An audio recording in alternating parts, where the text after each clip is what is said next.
আমি মনে করি সাকিব আল হাসান বরকট করা উচিত, লিটন দাসকে দল থেকে বরকট করা উচিত। শান্ত, সে তো কোনো ক্যাপ্টেনশিপের কোনো অভিজ্ঞতাই নেই। এখন এটার জন্য সম্পূর্ণ দায় হলো একমাত্র কোচ, ওকে ছাড়াই করা উচিত। সে কোনো কোচ না, কোচের মাথাও না। প্রতি মাসে 40 লক্ষ টাকা বেতন দিয়া টাকা কি ঘাবায় না গাছে ধরে, কোনটা? ওরকম কোচ আমাদের দরকার নাই। বাংলাদেশ বিশ্বকাপ নিবে, এটা আমাদের অন্তত তারা 100 বছরও পারবে না, 100 বছর। এটা আমাদের জন্য লজ্জা। সাকিব আল হাসানকে প্রতিটি ম্যাচ থেকে আপনি ডাব্বা মেরে যাবেন? তাহলে লিটন কুমার দাস, উনি 25 বলে মাত্র 16 রান। উনি কি ওয়ানডে খেলতে গেছেন, না টেস্ট খেলতে গেছেন, না টোয়েন্টি খেলতে গেছেন? ওনার মাথায় কাজ করে না। এটা কোনো খেলোয়াড় হলো? এটা তো পাড়ার গ্রামের ছেলেদের মতো খেলা। কোনো ব্যাটসম্যান বা কোনো খেলোয়াড় যদি সে খারাপ খেলে তাকে বসে রাখা হয়। নিশান কিষানের মতো ব্যাটসম্যানকে বসে রাখা হয়েছে। আমাদের ক্রিকেট বোর্ডে দেখবেন আপনার যুগে যুগে সে আদু বাইরে থেকে দিল যে সাকিবকে অপশন নেওয়া উচিত। আর সাকিবের মাথা হলো ভাই জিলাপিওয়ালা মাথা। জিলাপির যেরকম ফেস 72টা, সাকিবের মাথার ভিতরে এরকম 72টা কাজ করে। কখন উনি কোন শোরুম উদ্বোধন করবেন, কখন কোন মন্দির উদ্বোধন করবেন, কখন কোথায় যাবেন, ওনার মাথার ভিতরে এগুলোই কাজ করে। আজকে সকালবেলা যখন শুনলাম যে 6:30 বাজে বাংলাদেশ ক্রিকেট টিমের খেলা অস্ট্রেলিয়ার সাথে, তখন আমরা আনন্দ খুশি নিয়ে এসেছিলাম যে অস্ট্রেলিয়ার সাথে হারি বা জিতি, খেলা তো জিতা বড় জিনিস, অংশগ্রহণ করে হলো বড় জিনিস। কথা বলছেন তো যখন আমাদের দেখেন ওপেনিং ব্যাটসম্যানেরা যখন নামলো, প্রথম ব্যাটিং আমরাই পেলাম। যাই হোক, আলহামদুলিল্লাহ, ভালো কথা।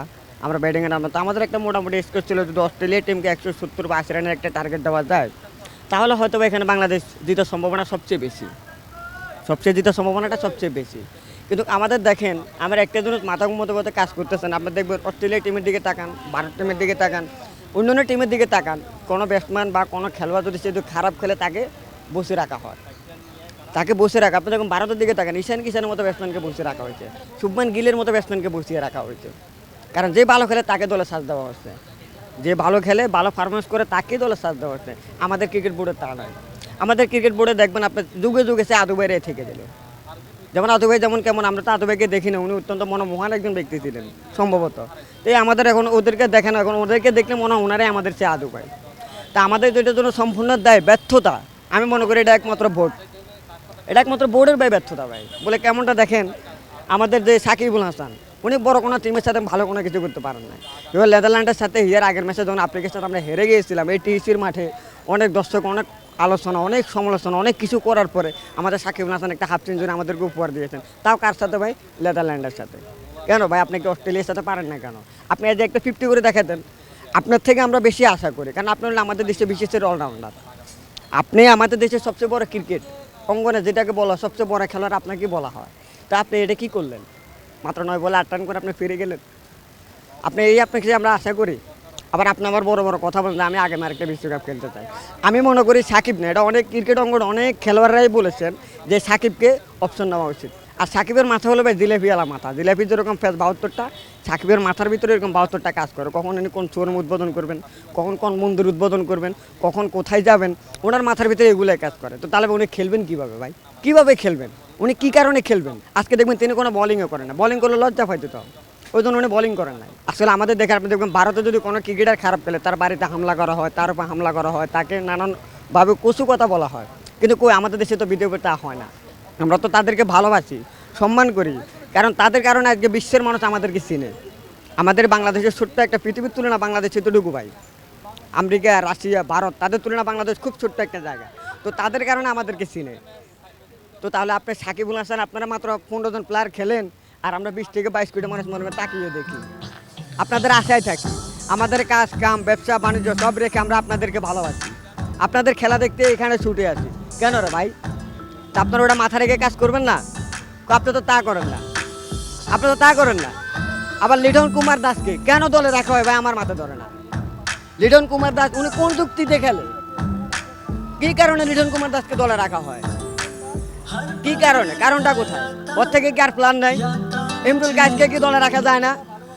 ইমরুল গাছকে খেলতে পারে না? তো তাহলে ওকে কেন রাখা হয়? এনামূলক বিজয়কে কেন রাখা হয় না? লিটন কুমার দাস, আপনি যে কটা ম্যাচ খেলেছে সব কটা ম্যাচের ভিতরে, 15টা ম্যাচের ভিতরে একটা 50তে দেখাতে পারবেন না। সে একজন ওয়ান ডাউনে ব্যাট করে, সে একজন ওপেনিং ব্যাটার। এই তার থেকে প্রত্যাশা? আমার কথা হলো, যে খারাপ খেলে তাকে দূরে ফেলে দেন, যে ভালো খেলে তাকে দলে সাজ দেওয়া হোক। আর ক্রিকেট বোর্ডে এখন বাণিজ্য হয়ে গেছে ভাই, ক্রিকেট বোর্ডে বাণিজ্য হয়ে গেছে, টাকার খেলা হয়ে গেছে। পিছনে হয়তো মামা আছে আর নাহলে খালু আছে, তো ওদেরকে দলে সাজ দেওয়া হচ্ছে। আর যাদের মামা নাই, খালু নাই, তারা দলে সাজ পায় না। আপনি যদি বাণিজ্য হিসাব করেন তাহলে আপনি ক্রিকেট আপনি ভালো কিছু বাংলাদেশে কখনো আশা করতে পারবেন না। বাংলাদেশ বিশ্বকাপ নেবে, এটা আমার অন্তত তারা 100 বছরও পারবে না, 100 বছর। এটা আমি চ্যালেঞ্জ করতে পারবো। আমি আপনি দেখবো না, আমাদের ছেলেমেয়েরা দেখবে কিনা তাও আল্লাহ জানে। আজকে এত বছর হয়ে গেল আমরা আজ পর্যন্ত একটা ট্রফি শোকে দেখলাম না, আজ পর্যন্ত আমরা ভালো একটা জায়গায় যেতে পারলাম না। এটা আমাদের জন্য লজ্জা। আপনি আমেরিকার দিকে তাকান, ইউরোপের দিকে তাকান, তারা মাত্র প্রথম বছর এসেছে, প্রথম মাত্র, তাও তাদের মনে কত সুন্দর খেলা, ফিনিশিং, তাদের থেকে শিক্ষা নেওয়া উচিত। তারা কালকে আপনারা দেখেছিলেন মাত্র 18 রানে হেরেছে, এটাকে হার বলে না, তারা নতুন দল হিসেবে অত্যন্ত ভালো খেলেছে তারা।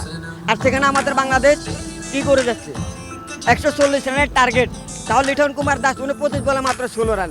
উনি কি ওয়ানডে খেলতে গেছেন, না টেস্ট খেলতে গেছেন, না টোয়েন্টি খেলতে গেছেন, ওনার মাথায় কাজ করে না।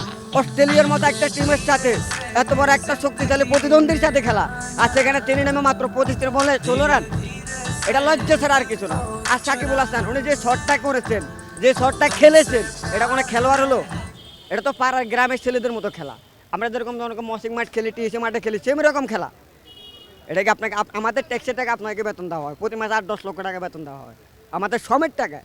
আমি মনে করি সাকিবুল হাসান বরকট করা উচিত, লিটন দাসকে দল থেকে বরকট করা উচিত।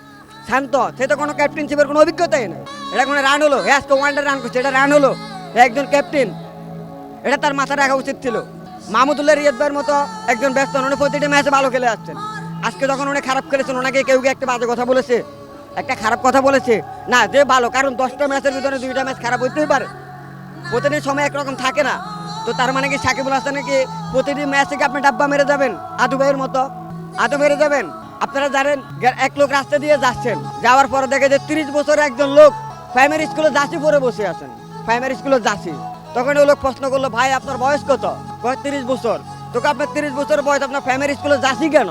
ভাই আসলে আমার স্যারেরা এত পরিমাণ ভালোবাসে, এত পরিমাণ মহব্বত করে, এই কারণে এক ক্লাস আমার 5 বছর করে রাখছে। স্যারদেরকে ছেড়ে যেতে মন চায় না। বাট আমাদের ক্রিকেট বোর্ডে সেম একই অবস্থা হয়ে গেছে। ওরা তো মানে খারাপ খেললেও ওরা পাপনের আত্মীয় স্বজন, ওরা পাপন কাকা ওদেরকে রেখে দেয়, ওরাই থেকে যায়। এই কারণে তামিম ইকবাল দল থেকে পদত্যাগ করছে, শুধু এসবগুলোর কারণে। আপনি দেখবেন যখন মাশরাফি ভাই ক্যাপ্টেন ছিল তখন তাহলে এমন ছিল না। আমরা বড় বড় দলের সাথে আমরা খেলেছি, আফ্রিকার মতো টিমের সাথে খেলেছি, অস্ট্রেলিয়ার সাথে খেলেছি, ভারতের সাথে খেলেছি, সিরিজ জিতেছি। এখন কি হলো ভাই? এখন এটার জন্য সম্পূর্ণ দায় হলো একমাত্র কোচ। ওকে আপনার মনে করেন এক পর্যায়ে বরকট করলে ভালো হয়, ওকে ছাড়াই করা উচিত। হাতুর সিং কোনো বাংলাদেশের কোনো কোচ হবার কোনো যোগ্যতাই তার ভিতরে নাই, সে কোনো কোচ না, কোচের মাথাও না। আপনি দেখবেন সাকিবুল হাসান যদি কখনো কোনো সমস্যায় পড়ে, কোনো টিপ নেওয়া দরকার হয়, তখন সালাউদ্দিন সাহেবের কাছে যায়। তো তাহলে সেখানে সালাউদ্দিন সাহেবের কাছে গেলে তাহলে হাতুর সিংকে কেন রাখা হয়েছে প্রতি মাসে 40 লক্ষ টাকা বেতন দিয়া? কারণটা কোথায়? টাকা কি ঘাবায় না গাছে ধরে, কোনটা? আমাদের দেশের টাকা, আমাদের যদি আয় না হয় তাহলে টাকা আমরা কি করবো? ওরকম কোচ আমাদের দরকার নাই, ওরকম শিক্ষক দরকার, টাকা পদত্যাগ করা উচিত।